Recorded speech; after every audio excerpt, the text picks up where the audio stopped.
Bonjour à toutes et à tous et bienvenue dans l'école du futur. Voici le programme du jour. On va commencer par notre focus. Il est professeur certifié au collège et en 2011, il crée sa chaîne YouTube Parlons Histoire. Depuis, le nombre d'abonnés ne cesse d'augmenter. Il s'appelle Baptiste Cornabas et il est notre focus du jour. Et puis elle a une idée derrière la tech, c'est Lisa de Bernard qui est avec nous aujourd'hui. Bonjour Lisa. Bonjour. Ravie de vous retrouver. Quel va être l'objet de votre chronique? Eh bien, aujourd'hui, on va parler d'électronisme. On en parle tout de suite et puis ça fait le lien avec notre question du jour. Comment encourager les enfants à coopérer et à s'entraider? Le tout en découvrant les enjeux du numérique d'aujourd'hui. Voilà une question qui est à l'origine d'un projet, le projet Iota, dont le but est de donner accès à une éducation numérique à tous les enfants. On en parle de manière un peu plus approfondie avec notre invitée. Bonjour Tanina Portebos. Bonjour Philippe. Nous sommes ravis de vous recevoir sur le plateau de l'École du Futur. Vous êtes la directrice de ce projet Iota, projet dont on parle dans un instant, juste après le focus. C'est notre influenceur du jour. Le cadre scolaire ne lui permettait pas d'exploiter tous les recoins de sa créativité. Alors pour y remédier, Baptiste Cornabas a créé sa chaîne YouTube Parlons Histoire. Il y aborde, vous allez le voir, des sujets du programme scolaire, mais un peu plus en profondeur. On en découvre une partie dans le focus du jour, signé aujourd'hui Jean Martineau. Ici c'est Baptiste et il est temps de parler histoire.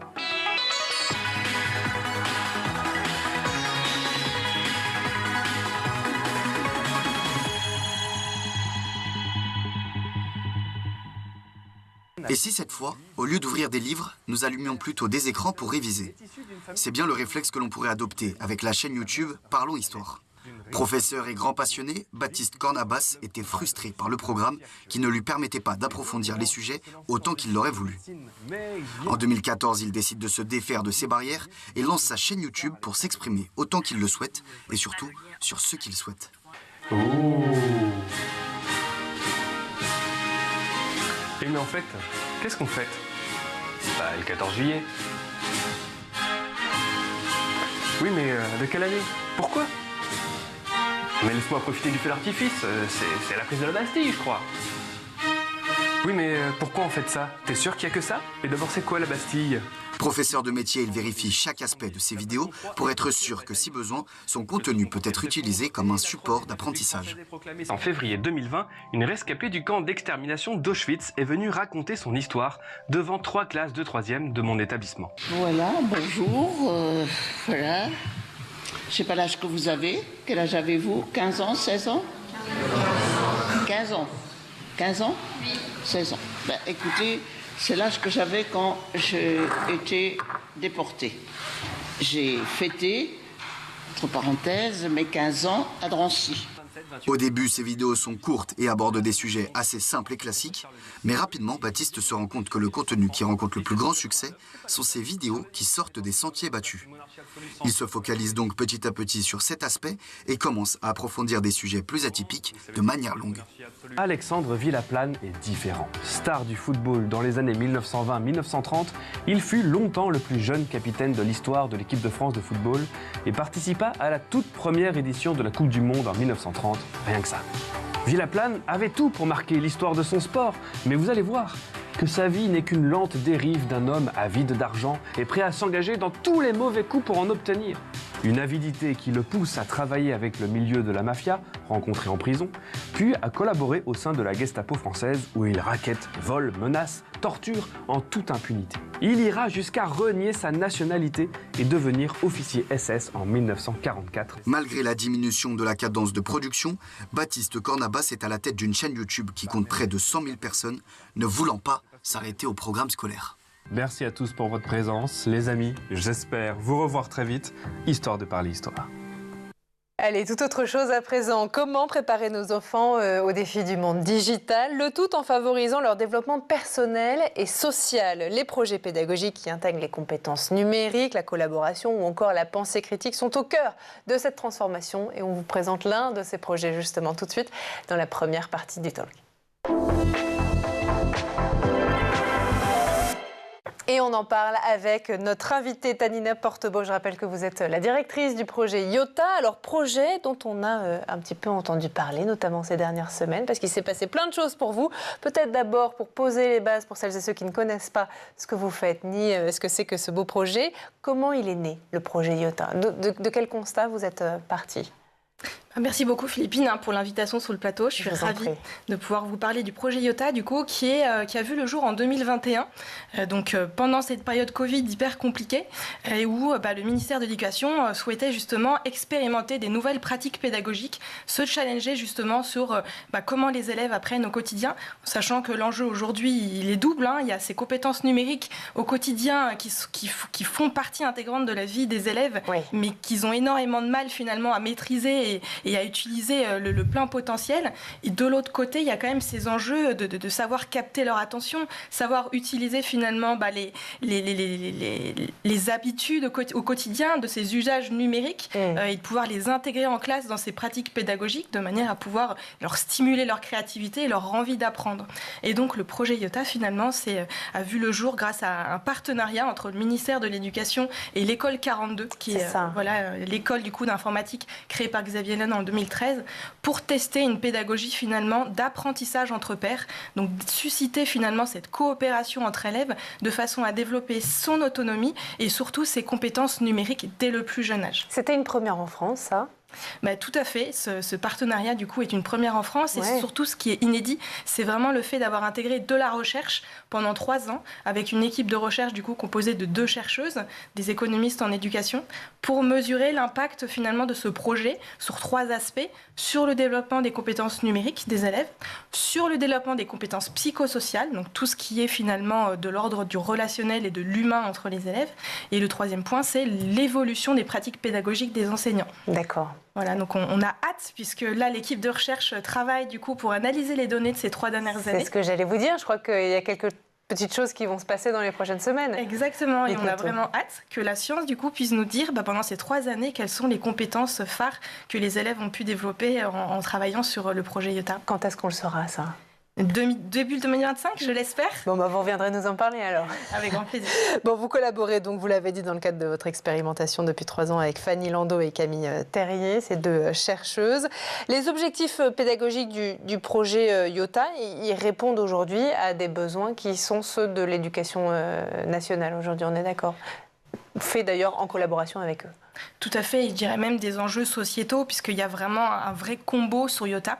Il y a les compétences numériques, effectivement, qui sont au cœur aujourd'hui des programmes scolaires en France depuis 2016. Et ça, c'est vraiment un pas par rapport à d'autres pays où ça n'a pas encore été intégré officiellement au quotidien à l'école. Puisque, Lisa en parlera tout à l'heure, mais à la maison, malheureusement, tous les élèves, tous les enfants ne sont pas logés à la même enseigne. Non, donc cette éducation numérique, elle doit avoir lieu à l'école. Le projet Yota, en plus, est gratuit, donc accessible à tous les enseignants en France qui le souhaitent.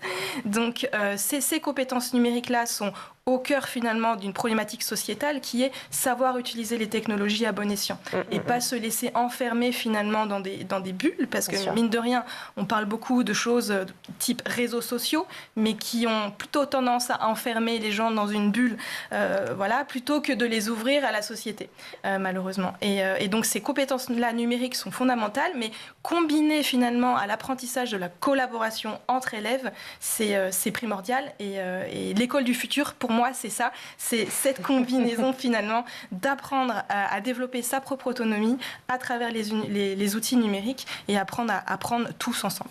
Bon, alors quelles ont été les réactions des enseignants, des élèves aussi qui ont participé à cette expérimentation du projet Yota ?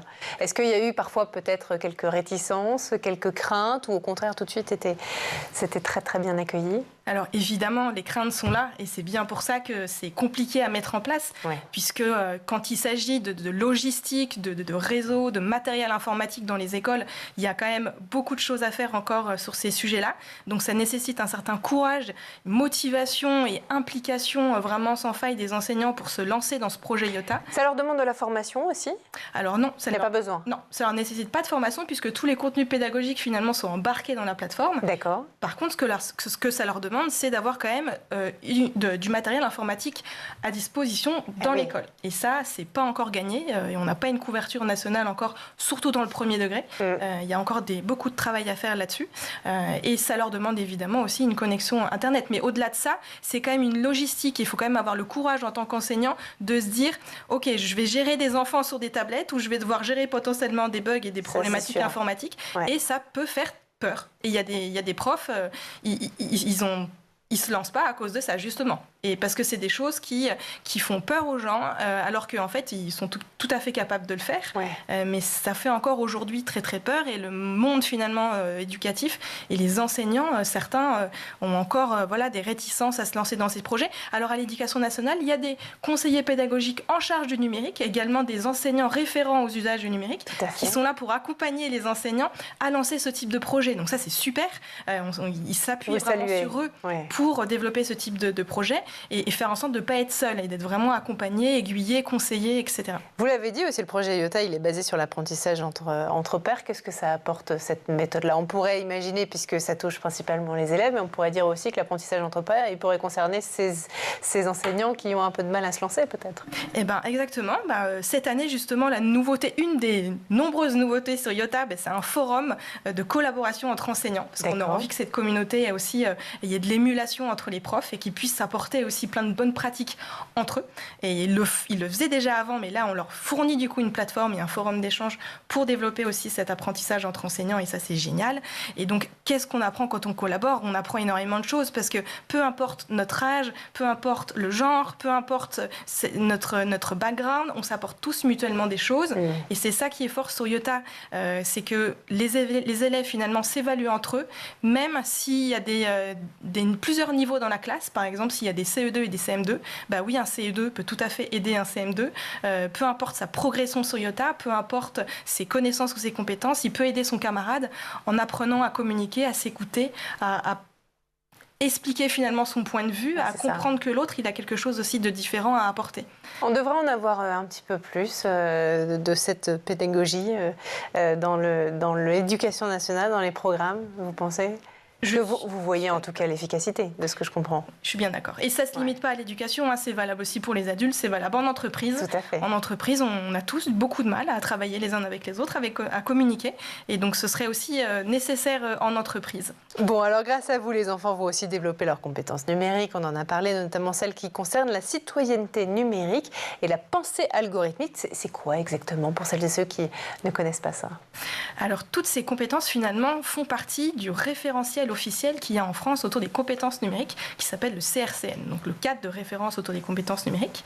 C'est un référentiel qui est valable du coup du premier degré jusqu'à l'enseignement supérieur et qui va même sur la formation professionnelle. D'accord. Donc dans ce référentiel-là, vous avez 5 domaines de compétences et dedans vous avez la citoyenneté numérique, vous avez la pensée algorithmique, la programmation, la création de contenu numérique et dedans vous avez également tout ce qui est sensibilisation aux nouveaux outils émergents, les IA génératives, les deepfakes, les fake news et dernièrement on a intégré également le cyberharcèlement qui est une grosse problématique à l'école et qui nécessite vraiment une approche pédagogique très particulière, plutôt sur du ludique et pas sur un angle finalement moralisateur. Oui. Et donc Iota est vraiment la plateforme idéale aussi pour parler de ça et sensibiliser les élèves aussi à ces sujets. Apporter un petit peu de légèreté dans des sujets qui sont souvent lourds. Merci beaucoup en tout cas Tanina Portebos. On va continuer à en parler de tout ça, on va parler d'intelligence aussi artificielle avec vous. Mais juste avant de reprendre nos discussions, on va faire un tour du côté de la planète tech.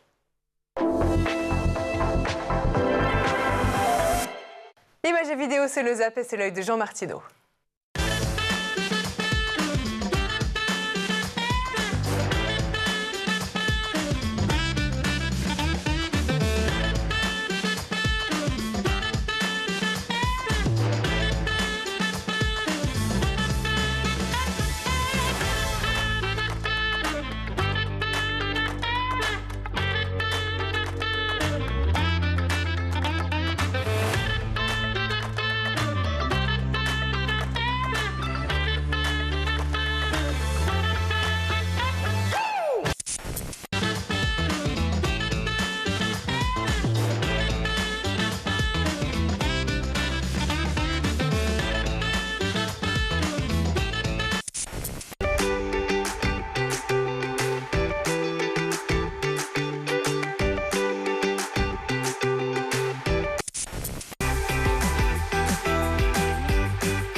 est de retour toujours sur le plateau de l'École du Futur et en compagnie de notre invitée aujourd'hui, Tanina Portebeau. Je rappelle que vous êtes la directrice du projet Iota. Mais Tanina, juste avant de reprendre nos discussions, on va laisser place à la chronique de Lisa de Bernard qui a une idée derrière la tech.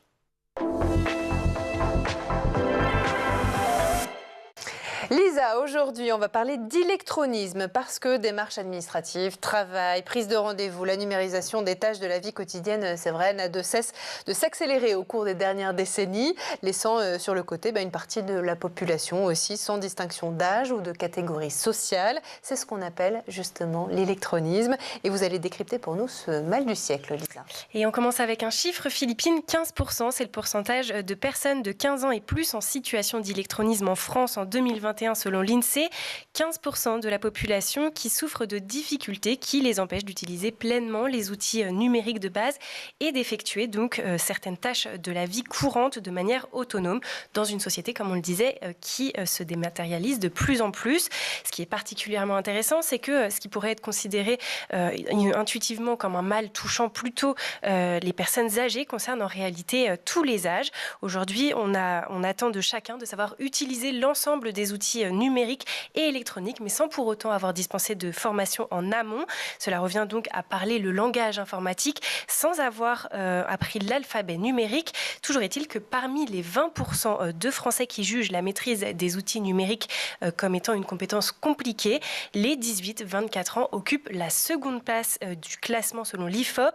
Alors, je pointe volontairement du doigt ces chiffres parce qu'ils disent quelque chose de notre relation avec les outils numériques et surtout en termes d'éducation et des enjeux qui en découlent. Mais ces chiffres restent à mettre en perspective puisque l'on parle d'électronisme à proprement parler et non plus d'un ressenti pour 62% des 75 ans et plus, qui sont donc les plus touchés contre seulement 2% des 15-24 ans. En revanche, il faut le dire, le jeune public maîtrise en général parfaitement les outils propres à sa génération, comme les réseaux sociaux par exemple, que l'on associe donc en fait à une compétence de communication, alors qu'ils peinent un petit peu plus sur les 4 autres compétences considérées comme basiques, qui sont donc la résolution de problèmes informatiques, la recherche d'informations, l'utilisation de logiciels et surtout la protection de la vie privée. Alors, même si ces chiffres sont préoccupants, est-ce qu'on constate quelques améliorations ? Oui, c'est la crise sanitaire qui a permis cette évolution. Par la force des choses, les comportements liés aux technologies de l'information et de la communication, les TIC, ont dû évoluer et ce sont les 60 ans et plus qui ont le plus profiter de cette période.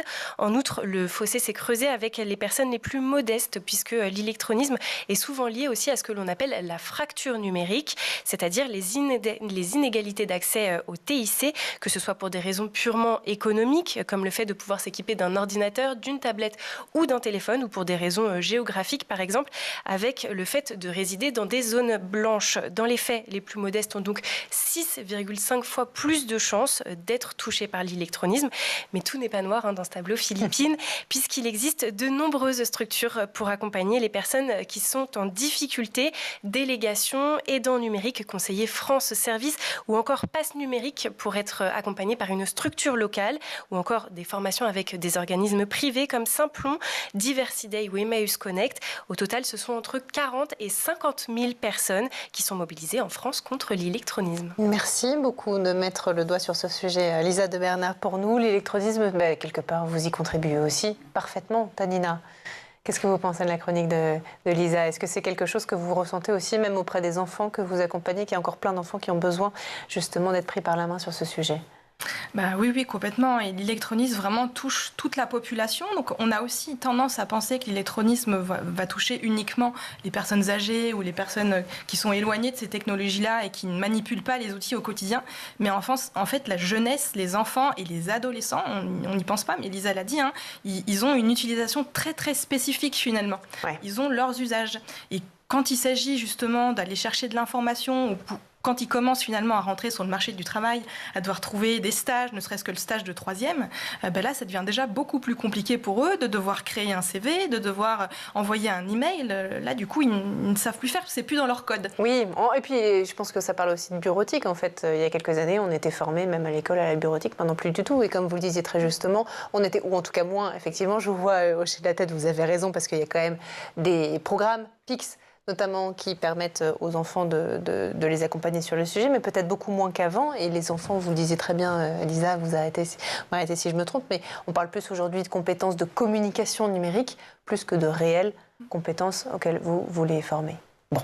Merci beaucoup, en tout cas, Lisa, pour cette chronique. Et puis, on va continuer justement à parler de l'impact du projet Iota avec notre invité tout de suite dans la deuxième partie du talk.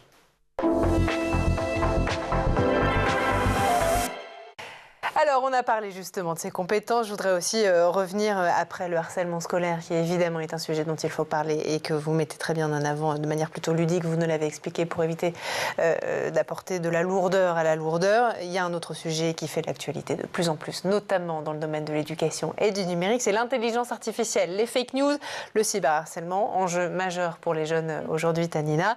Vous abordez également ces sujets avec les élèves, c'est-à-dire que parmi ces compétences psychosociales auxquelles vous les formez, est-ce qu'il y a l'esprit critique, la reconnaissance des fausses informations? Oui. Tout à fait. Et en fait, tout ça, c'est des compétences transversales finalement, puisque quand on travaille finalement sur les outils numériques et qu'on leur apprend finalement à détecter des fake news ou justement à prendre en considération que tout ce qu'ils trouvent sur Internet n'est pas forcément source de vérité, eh ben, on travaille finalement son esprit critique. Et dans les programmes scolaires, il y a une matière qui s'appelle l'EMI, donc l'éducation aux médias et à l'information. Et donc finalement, à travers Iota, on développe aussi des compétences en lien avec traiter l'information, savoir aller chercher les sources et remettre en question ce qu'on voit finalement, et pas se dire voilà, toutes les vidéos que je vois finalement sur les réseaux sociaux, il faut se dire qu'il faut essayer de réfléchir un petit peu derrière pour trouver la source de vérité finalement. Les compétences psychosociales dont on parle depuis tout à l'heure, est-ce que vous pensez que c'est l'avenir de l'éducation? Est-ce que sans le projet Iota ou d'autres initiatives qui sont lancées comme les vôtres et qui sont saluées et saluables, dans le programme scolaire tel qu'il est construit, on n'en parle pas assez, on ne le développe pas assez chez les enfants? Mais je suis entièrement d'accord et on n'en entend pas souvent parler, mais il y a une initiative interministérielle pour 2037 qui a justement mis en place un parcours pour faire en sorte de développer les compétences psychosociales des élèves tout au long de leur parcours de vie. Et ça, on n'en entend pas encore parler, mais ça a été signé. Donc c'est vraiment une stratégie interministérielle dont le ministère de l'Éducation nationale. Et donc les compétences psychosociales, petit à petit à l'école, elles commencent à être intégrées. Il y a eu une expérimentation l'année dernière sur des cours d'empathie, par exemple. Tout à fait. Ils sont généralisés à partir de cette rentrée. Tout à fait. Donc petit à petit, on y vient. Les enseignants commencent à être sensibilisés à ces sujets. Mais c'est des sujets qui étaient un petit peu tabous avant le Covid, ou avec les sujets justement de santé mentale et de montée de l'anxiété chez les jeunes. Ils se sont justement rendus compte que il fallait intégrer finalement ça à l'école. Vous pensez que c'est ça qui a été l'élément déclencheur? Ça y a contribué? Oui, ça y a contribué, ça fait accélérer les choses et c'est une très bonne chose parce que finalement, on le voit, la santé mentale des jeunes et des adolescents se dégrade finalement au fur et à mesure des années. Les technologies, pas que, il y a la situation économique, politique et sociale qui fait que c'est compliqué pour la jeunesse aujourd'hui, mais les technologies y contribuent aussi, c'est ce que je disais en début du coup d'interview. Ces technologies-là ont une vraie tendance à enfermer. Les questions de cyberharcèlement n'aident pas la jeunesse à s'en sortir aussi. C'est sûr. Et donc finalement, ces compétences psychosociales, c'est ce qui peut aussi les sauver. Et à l'école, finalement, le fait de s'ouvrir à l'autre, de prendre confiance en soi, développer son autonomie, apprendre à se connaître, savoir où on est fort et où on est moins bon, tout ça, en fait, c'est un socle de compétences qui est une base pour apprendre à apprendre. Une fois qu'on a développé ça, on peut apprendre tout et n'importe quoi et on est dans de bonnes conditions, finalement, pour apprendre tout le programme scolaire. Mais si on n'a pas cette base-là, les élèves vont être finalement dans une posture et dans une situation qui ne va pas leur permettre d'apprendre. La base de tout, vous nous l'expliquez effectivement très clairement. L'année 2024-2025, l'année scolaire en tout cas, marque aussi une nouvelle étape pour votre projet, le projet Iota, avec un essaimage prévu un petit peu partout en France. Comment vous anticipez cette nouvelle étape, cette nouvelle expansion ? Alors, tout simplement en allant sur le terrain, pour se faire connaître, on a un enjeu de visibilité. Le projet Iota, il a fait 3 ans d'expérimentation. Maintenant, on a envie qu'il y ait encore plus d'élèves qui bénéficient du projet, encore plus d'enseignants qui embarquent avec nous à bord de l'aventure. Parce qu'il faut le rappeler, pardon, je vous coupe pour celles et ceux qui nous écoutent et qui nous regardent, aujourd'hui, ça n'est pas dans les programmes scolaires. C'est un enseignant indépendant qui peut décider d'utiliser votre projet dans le cadre de ses cours, c'est ça? Tout à fait. D'accord. Et donc, le numérique fait partie des programmes scolaires, mais le projet Iota est quelque quelque chose qui est porté à l'initiative d'un enseignant. D'accord. C'est vraiment un projet de classe et c'est à l'enseignant de porter ce projet et d'être volontaire pour le lancer dans sa classe. D'où votre sujet de visibilité. D'où le sujet de visibilité. Et donc, dès ce matin, j'étais sur le terrain avec les formateurs numériques des Yvelines et département par département, j'interviens du coup pour présenter le projet aux formateurs de numérique de l'éducation nationale qui, eux, accompagnent les enseignants à développer des projets numériques. Alors, Yota, en plus, n'est pas disponible qu'en France, mais aussi en Côte d'Ivoire, au Maroc et même à Madagascar. Comment vous vous adaptez et comment vous adaptez surtout vos contenus aux différents programmes scolaires de chacun des pays? Alors, Yota était disponible pendant l'expérimentation du coup à l'étranger. Effectivement, on a voulu tester du coup la plateforme en Côte d'Ivoire et à Madagascar. On était présent par exemple dans des orphelinats. Donc, c'était hyper intéressant de voir à quel point ces enfants-là ont encore plus besoin qu'en France, puisque pour le coup, le contexte du coup de ces pays-là est encore plus éloigné de... Pour la plupart, ils n'ont même pas Internet à la maison. Oui, il y a tout donc à c'était faire. hyper intéressant. L'idée, c'est de pouvoir continuer du coup à travailler avec eux. Peut-être pas sur le même format qu'en France avec le ministère, mais en tout cas, on espère pouvoir déployer les partenariats encore plus longtemps avec eux à l'étranger. Parce que dans ces cas-là, c'était des partenariats avec qui, du coup, avec les gouvernements locaux? Alors, par exemple, pour la Côte d'Ivoire, c'est un partenariat avec le réseau Mission Laïque française, MLF, qui a des établissements français à l'étranger. Et pour Madagascar, ça s'est fait par le biais de l'école 42 qui est à Madagascar et notamment dans la capitale. Bon, le projet Yota, est-ce qu'il sera aussi bientôt ouvert à d'autres acteurs de l'éducation? On peut penser à des parents, par exemple, qui veulent accompagner leurs enfants sur cette voie du numérique, ce chemin à la maison, ou des éducateurs spécialisés, etc. Quels sont vos projets? Alors, pour la saison prochaine, pas encore. Par contre, les parents, du coup, c'est un sujet très très intéressant parce que c'est quand même les principaux intéressés à la maison pour gérer ces problématiques d'usage des écrans à la maison. Et ce qu'on compte plutôt faire, c'est faire en sorte que les enfants sensibilisent leurs parents par rapport à ce qu'ils ont appris en classe. Donc, on va leur permettre en fait d'amener à la maison tout ce qu'ils ont pu créer sur Yota, de manière à ce qu'eux-mêmes puissent sensibiliser leurs frères et sœurs et leurs parents. Et les parents, je pense que quand c'est leur enfant qui leur parle, ils sont tout oui. Et... Comment concrètement ça pourrait se passer? Alors, c'est quoi, des fiches pédagogiques que vous allez donner aux enfants pour les parents? Comment ça se passe? C'est leur propre création, puisque sur Yota, ils sont amenés à créer leur propre contenu, que ce soit des contenus textuels, visuels, etc. Et donc, un enfant, est super content de rentrer à la maison et de raconter et de montrer du coup ce qu'il a créé pendant sa journée à l'école. Et je pense que les parents, ça leur remettra aussi un petit coup de rappel, parce que nous aussi, les adultes, on a beaucoup de travail à faire quant à la place des écrans et des technologies dans nos vies. On donne peut-être le mauvais exemple, vous avez raison. Clairement. Ouais. Donc peut-être que si c'est nos enfants qui nous parlent, peut-être qu'on aura envie de faire changer les choses. Bon, c'est tout ce qu'on vous souhaite. En tout cas, merci infiniment d'avoir été parmi nous. Tanina Portebo, je rappelle que vous êtes la directrice de ce projet Yota. On vous souhaite une très belle et longue route. Merci d'avoir été parmi nous. Merci aussi à vous, Lisa de Bernard, d'avoir été parmi nous pour cette chronique. Merci à vous de nous avoir suivis. Et puis, vous le savez, on se retrouve comme tous les jours dès demain, 12h30, même heure, même endroit, School TV. D'ici là, passez une très bonne journée.